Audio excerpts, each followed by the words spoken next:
सत्संग जी प्यार से कहना धन अंकार जी। सत्संग जी जैसे हम हर रोज सुनते हैं अंधकार से प्रकाश की ओर नामक पुस्तक दासी आपको सुनाती है और आप इसका आनंद भी लेते हैं। अगर आपको दासी की ये वीडियोज़ अच्छी लगे तो प्लीज़ चैनल को लाइक और सब्सक्राइब करना ना भूलें। प्यार से कहना धन अंकार जी। अब हम इस पुस्तक के आगे के शब्दों का आनंद लेंगे। Page number 19। एक बहुत बड़ा परिवार था। उसके पास एक सुंदर सी प्यारी प्यारी कोई 11-12 से दूध देने वाली गाय थी। उस गाय के सहारे वह सारा परिवार स्वस्थ के दैवी आनंद का लाभ प्राप्त कर बड़े ही सुखमय जीवन व्यतीत कर रहा था। एक दिन गाय चराने वाले की लापरवाही के कारण गाय को कोई चुरा कर भगा ले जाने में सफल हो गया। जब सायकाल को गाय घर वापस न लौटी तो सारा परिवार व्याकुल हो उठा। घर के बड़े बूढ़े घर से निकल पड़े। सारी रात आसपास के ग्रामों की खाक छानते फिरे, फिर गाय का कुछ पता न चला। आखिर थक हार कर हताश निराश होकर एवं इच्छाश्वरी को प्रबलमान चुपचाप बैठ गए। पर रह कर गाय की प्यारी प्यारी आकृति उनकी आँखों के सामने घूम जाती। बच्चे स्वप्न में भी बड़बड़ा उठते। इस प्रकार पूरा एक सप्ताह गुजर गया। शाम के लगभग 5 बजे थे। सारा परिवार चुप सादे बैठा था। एक सप्ताह पहले तक प्रतिदिन इस समय वे गाय को धोकर बाल्टी भर दूध प्राप्त करते थे। तभी उनके मोहल्ले में रहने वाला रामू, जो 7-8 दिन का अवकाश लेकर अपने गांव गया हुआ था, गाय को साथ लिए हुए अकस्मातः सामने खड़ा दिखाई दिया। गाय को देखते ही परिवार के सभी सदस्य अनायास नाच उठे। उनमें से एक ने गाय को ले जाकर खूंटे से बांध दिया। अब एक ओर वह रामू तो दूसरी ओर परिवार के 11-12 सदस्य। रामू ने बड़े संक्षेप में बता दिया कि उनके गांव का एक व्यक्ति इस गाय को भगा कर ले गया था। जैसे ही उसकी नज़र उस पर पड़ी वह गाय को पहचान ली गया। तभी उसने निश्चय कर लिया था कि वह किसी न किसी तरह गाय ले आएगा। सीधे ढंग से तो वह इस गाय को उस व्यक्ति से प्राप्त कर पाने में समर्थ नहीं था। उसने आगे बताया कि आज सुबह ही उसे मौका मिला।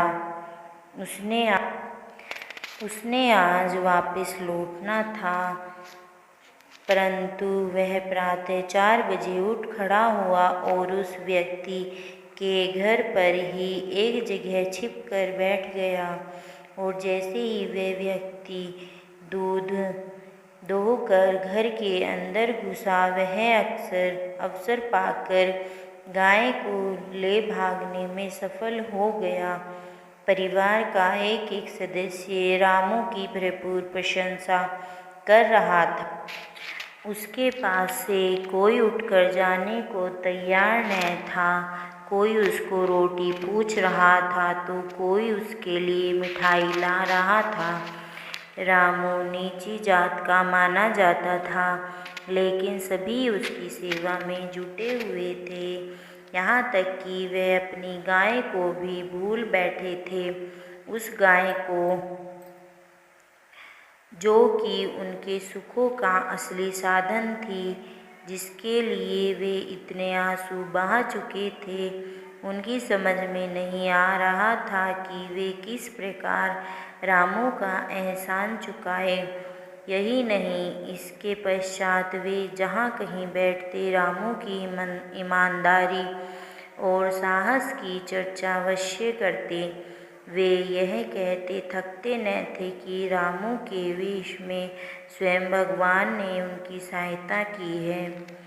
संगत को संबोधित करते हुए मैंने निवेदन किया कि यदि हम तटस्थ भाव से सोचें कि हमें मानना पड़ेगा कि हम उस व्यक्ति की प्रशंसा में तो दिन रात कर सकते हैं और उसे भगवान का रूप मानने में भी रित्ती भर संकोच नहीं करते।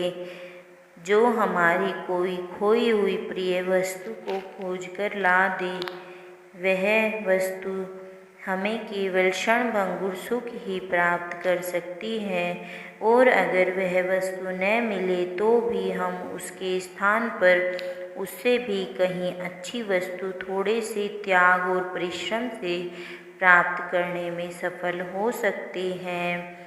परंतु वह मान विभूति जो हमें सच्चिदानंद प्रदान कराती है, उसे भगवान रूप मानने में हम कई तरह के हेरफेर और प्रस्तुत करते हैं। यदि आपके सतगुरु की आप पर ऐसी कृपा हुई है कि उसने आपकी आत्मा को ऐसे परमात्मा से जोड़ दिया है कि जिसको पाकर आपकी आत्मा आवागमन के भयानक चक्र से मुक्ति पाने में सफल हो गई है, तो निसंकोच उस महात्मा का यशोगान कीजिए और उसे भगवान का रूप अथवा उसे भगवान से भी बढ़कर पूजने में संकोच न कीजिए। मैं ये सब कुछ सहज भाव में ही बोल गया था।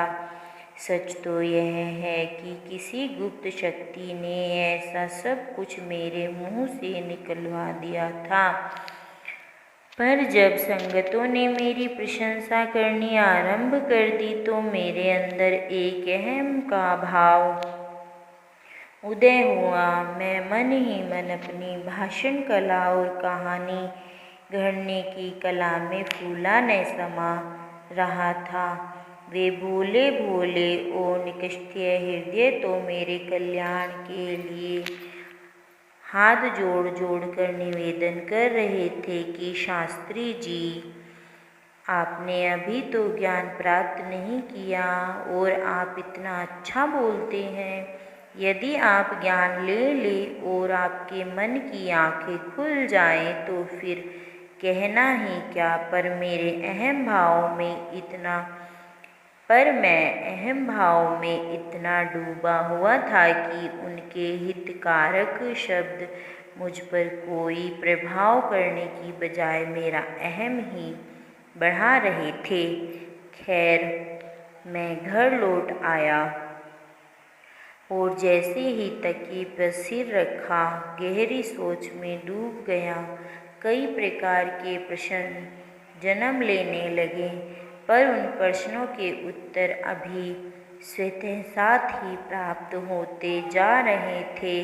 मैं अपने आप को ही संबोधित करके कहता कि शास्त्री, तू कभी तो इस पाखंड का, इस दबंग का इतना कट्टर विरोधी था कि गुरु की आवश्यकता से ही इनकारी था, और आज स्थिति यहाँ तक पहुँच गई है कि तू गुरु के यश गाता थकता नहीं कि उनके पास कोई जादू हो जिसके प्रभावाधीन तू सब कुछ बोलता चला जाता है, या फिर तू अपनी प्रशंसा का लोलुप है जिसके कारण तू उनके बहुत समीप होता जा रहा है। अन्यथा तूने अभी तक उसमें देखा ही क्या है जो तू उनके सम्मुख नतमस्तक होने में तनिक भी संकोच नहीं करता। मुझे इसी दौरान एक घटना स्मरण हो आई। इसकी चर्चा आर्य समाज के विद्वान प्रचारक पंडित रामचंद्र देहलवी ने की थी। किसी प्रश्नकर्ता ने पूछा था कि जब हर व्यक्ति उसी समय प्राणों का त्याग करता है जब उसका आखिरी समय आ गया होता है, तब जान से मार देने वाले को क्यों दोषी ठहराया जाता है और दंडित क्यों किया जाता है? इसके उत्तर में पूज्य पंडित जी ने एक घटना सुनाई जो कुछ इस प्रकार थी। दो पड़ोसी थे, उनका आपस में किसी कारण झगड़ा हो गया। वे दोनों ही एक दूसरे को दुखी करने की नित नई योजनाओं को जन्म देने लगे। एक दिन उनमें से एक पड़ोसी के बेटे ने दूसरे को परेशान करने की भावना से अपनी गाय का सारा गोबर उसके दूसरे पड़ोसी के घर में फेंक दिया। प्रभु की लीला कुछ ऐसी हुई कि उस दूसरे पड़ोसी को उस दिन अपने इष्ट देव का पूजन करना था। पूजन के हितार्थ उन्हें ऐसा स्थान चाहिए था जो गाय के गोबर से लिपा पुता हुआ हो, पर वे झगड़े के कारण पड़ोसी से गोबर मंगाने के लिए तैयार न थे। इसी सोच में ही थे कि गोबर का प्रबंध कहाँ से किया जाए। इतने में उन्हें गोबर अपने पड़ोसी के बेटे की शरारत के कारण प्राप्त हो गया और इस प्रकार उनका काम तो चल गया, पर क्या उस लड़के की शरारत को इसलिए क्षमा कर दिया जाना चाहिए था क्योंकि ठीक उसी समय पड़ोसी को गोबर की आवश्यकता थी? नहीं, कदापि नहीं, बल्कि उसे तो उस शरारत के लिए दंडित करना परम आवश्यक था। अन्यथा भविष्य में वह कोई ऐसा भी उत्पात खड़ा कर सकता था जिससे पड़ोसी के प्राण किसी जोखिम में पड़ सकते हों। गोबर वहाँ से न मिलता तो कहीं और से प्रबंध कर लेते। किसी को वध करने वाला इसलिए छूट नहीं जाता क्योंकि मरने वाले का अंतिम समय आ गया था। इस घटना का यह वर्णन करने से मेरा अभिप्राय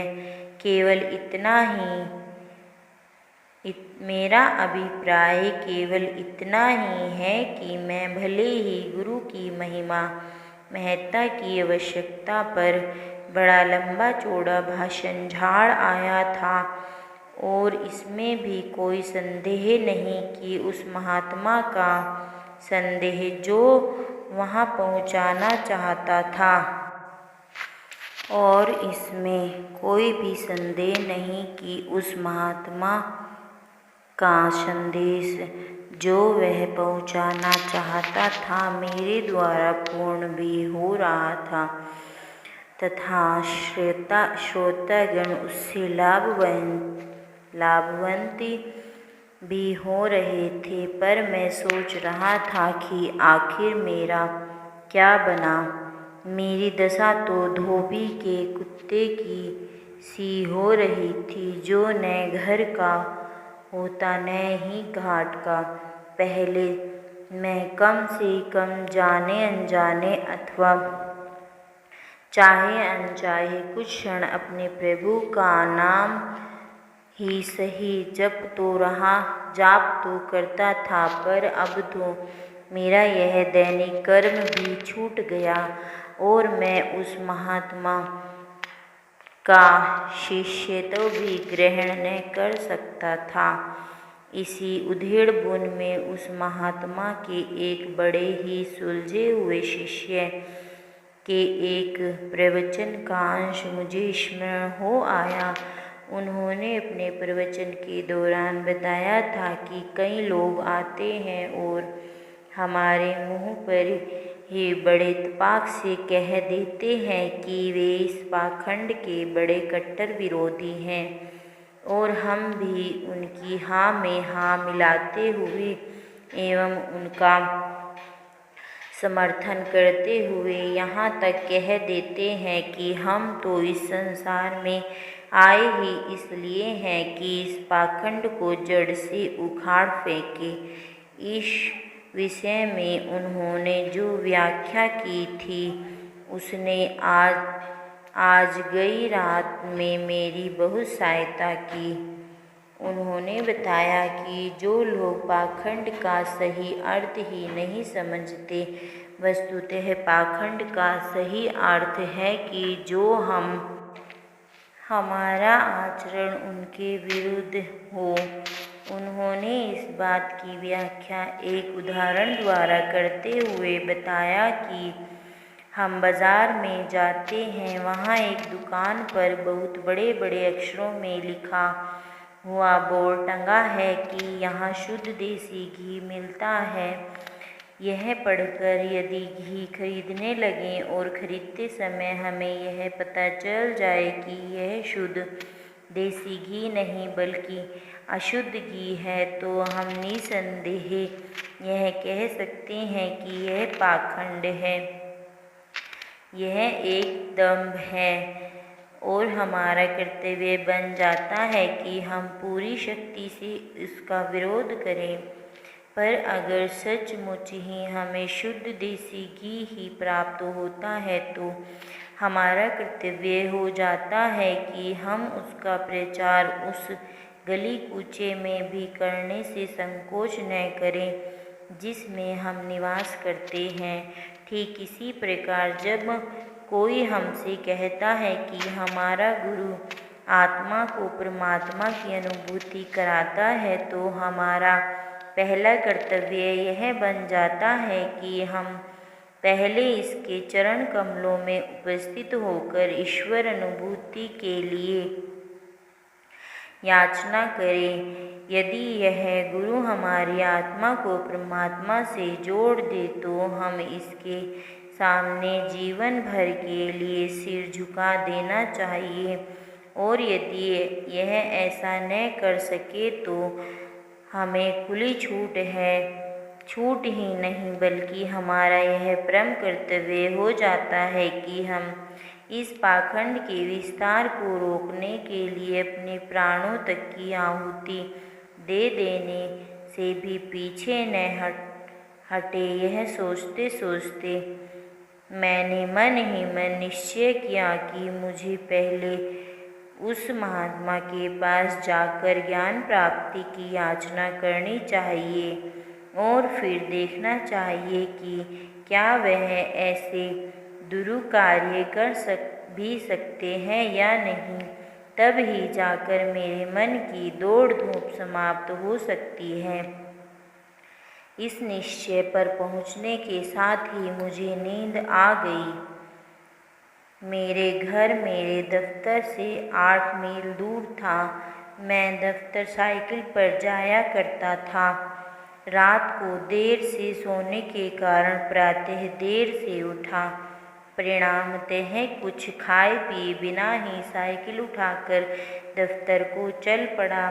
सारे रास्ते मैं इन्हीं विचारों में खोया रहा कि मुझे अवश्य ब्रह्मज्ञान की प्राप्ति के लिए याचना करनी चाहिए। यदि सत्य हुआ तो कल्याण हो जाएगा, और यदि ढोंग एवं महल माड़ी सब परिवर्तनशील है, और यदि ढोंग हुआ तो भी पता चल जाएगा ताकि ढोंग की पोल खोली जा सके और भोली भाली जनता को इसके चंगुल से छुड़ाया जा सके। साइकिल पर कई बार एक्सीडेंट होते होते बचा।